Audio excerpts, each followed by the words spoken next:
নমস্কার বন্ধুরা, ভালোবাসার রান্নাঘরে সবাইকে স্বাগত জানাই। আজ আমি কাঁকরোল আর আলুর একটি নিরামিষ তরকারি বানাবো। রেসিপিটি ভালো লাগলে একটি লাইক, শেয়ার আর সাবস্ক্রাইব করে দেবার অনুরোধ রইল। প্রথমে আমি একটু মোটা আর গোল গোল করে কাঁকরোল কেটে নিয়েছি আর কাঁকরোলের বাইরেটা একটু চেঁচে নিয়েছি। এরপর এতে সামান্য পরিমাণে একটু নুন দিলাম আর সামান্য পরিমাণে একটু হলুদ গুঁড়ো দিলাম। এবার এই কাঁকরোলগুলোর গায়ে নুন আর হলুদ বেশ ভালো করে আমি মেখে নেব আর মাখিয়ে আমি বেশ কিছুক্ষণ এইভাবে কাঁকরোলগুলোকে রেখে দেব। এরপর আমি এই তরকারিটার জন্য একটি মশলা বানিয়ে নেব। এর জন্য একটি মিক্সার গ্রাইন্ডার বাটিতে আমি কয়েক টুকরো আদা দিয়ে দিলাম আর ঝালের জন্য একটা কাঁচা লঙ্কা ভেঙে দিলাম আর তার সাথে খানিকটা কাজু বাদাম দিলাম আর বেশ খানিকটা পনির আমি দিয়ে দিলাম ভেঙে ভেঙে। আর তার সাথে সামান্য একটু জল দিয়ে এই সব কিছু একটি মসৃণ করে পেস্ট বানিয়ে নেব। আর তার সাথে আমি খানিকটা ধনের গুঁড়ো আর তার সাথে খানিকটা কাশ্মীরি লঙ্কার গুঁড়ো আমি সামান্য জল দিয়ে একটু গুলে রেখে দিলাম। আর এই মশলাটা পরে আমি রান্নায় ব্যবহার করব।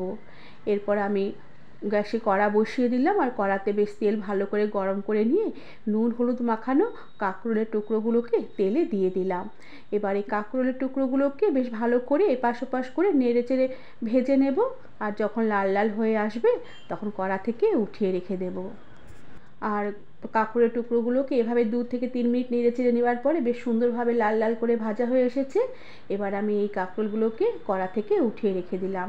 এরপরে কড়ার তেল এতটা লাগবে না, সেখান থেকে আমি সামান্য তেল একটু কমিয়ে নিলাম আর এই তেলেই আমি অল্প পরিমাণে একটু ঘি মিশিয়ে দিলাম। এই রান্নাতে একটু ঘি দিলে খেতে বেশ ভালো লাগবে।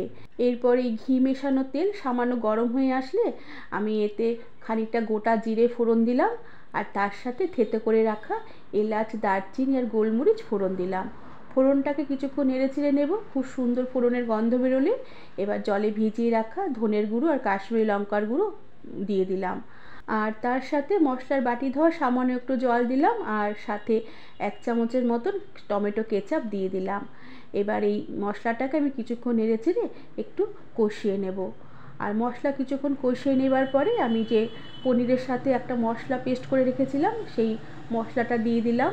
আর মশলা দেওয়ার পরে এই মশলার বাটি ধোয়া সামান্য একটু জল দিয়ে দিলাম আর এর সাথে আমি পরিমাণ মতো নুন দিয়ে দিলাম আর সামান্য পরিমাণে একটু হলুদ গুঁড়ো দিয়ে দিলাম, সাথে কয়েকটা চেরা কাঁচা লঙ্কা দিলাম। আর স্বাদের ব্যালেন্সের জন্য আমি খানিকটা চিনির ছিটে ছড়িয়ে দিলাম। এই তরকারিটা একটু মিষ্টি মিষ্টি ধরনের হলেই খেতে বেশ ভালো লাগবে। এবার এই মশলাগুলোকে বেশ ভালো করে নেড়ে চেড়ে কষিয়ে নেব। মশলা আমি খুব সুন্দরভাবে কষিয়ে নিয়েছি। মশলার জল শুকিয়ে খুব সুন্দরভাবে তেল সেপারেট হয়ে এসেছে। এবার আমি আগেই একটা আলু সেদ্ধ করে রেখেছিলাম, সেই সেদ্ধ করা আলু দিয়ে দিলাম আর আলুটাকে দিয়ে আমি মশলার সাথে আবারও কিছুক্ষণ নেড়ে চেড়ে নিয়ে আমি ভেজে রাখা কাঁকরোলগুলোকে মশলায় দিয়ে দিলাম।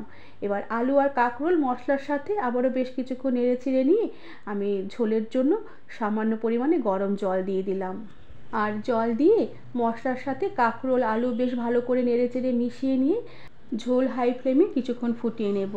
আর এরপরে গ্যাসের আঁচ কম করে দেব আর ঢাকা দিয়ে রেখে আমি কিছুক্ষণ এই কাঁকরোলের তরকারি রান্না হতে দেব। আর বারবার ঢাকনা খুলে একটু নেড়ে চেড়ে নেব, কেননা এতে কাজু বাদাম বাটা দেওয়া আছে। বারবার নেড়ে চেড়ে না দিলে কড়ার নিচে লেগে যেতে পারে।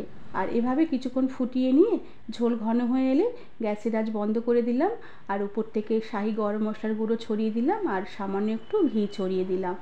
এবার এই সব কিছু বেশ ভালো করে নেড়ে চেড়ে মিশিয়ে নেব আর ঢাকা দিয়ে রেখে কিছুক্ষণ স্ট্যান্ডিং টাইমে রেখে দেওয়ার পরে আমি এই কাঁকরোলের নিরামিষ রেসিপিটি সার্ভ করব।